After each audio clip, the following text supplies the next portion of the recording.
আসসালামু আলাইকুম, কেমন আছেন সবাই? আশা করছি সবাই ভালো আছেন। আজকে চলে এসেছি আম বাগানে। কিছু আমের চারা লাগিয়েছিলাম, সেগুলোতে এবার আম ধরেছে। মানে ফরমালিন ছাড়া গাছের থেকে পাকা পাকা আম খাওয়ার ভিতরে যে কি শান্তি। আর তারপর আমার পছন্দের আম, রূপালি আম। মানে এত মজা, মানে এটা অন্যরকম একটা টেস্ট। তো আমি একা আসিনি, আরও সবাই এসেছে। সবাই আম ছিঁড়তেছে আর আমি ভিডিও করতেছি। একটু ভয়ও লাগতেছে কারণ ঘাস হয়ে গেছে, মানে আম গাছের পাশ দিয়ে। তো এই যে সবাই ছিঁড়তেছে আমগুলো আসলে বেশিরভাগই গাছ পাকা। তো বেশি ছিঁড়বো না, মাত্র যাতে 2 দিন খেতে পারি এরকম। কারণ একবারে বেশি ছিঁড়লে ওইগুলো আবার নষ্ট হয়ে যাবে, যেহেতু ফরমালিন দেয়া না। তো আবার যখন লাগবে আবার আসবো।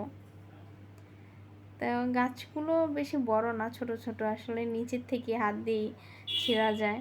এই যে হয়ে গেছে প্রায় 1 ব্যাগের মতন, 1 ব্যাগ আজকের মতন 1 ব্যাগই আম পারবো। তো আবার বিকালে এখন প্রায় মাগরিবের আজান দিয়ে দিবে একটু পরে। তো নেহারি রান্না করতে হবে বাসায় যাবার পরে। আমি চলে যেতেছিলাম, একটা আম চোখে পড়ছে, ছোট কিউট, যেটা আসলে পেকে গেছে।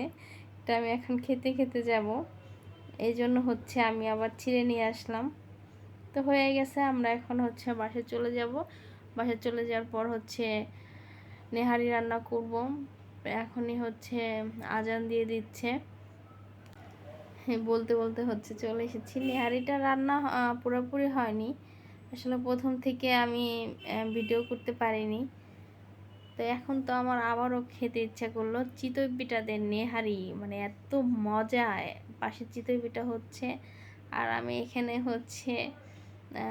ভালো করে মানে মিক্সড করতেছি। মাটির চুলায় নেহারি রান্না মানে অন্যরকম। তো গরুর মাংস রান্না হয়েছে, কিন্তু আমি নেহারি দিয়ে চিতই পিঠা খাবো।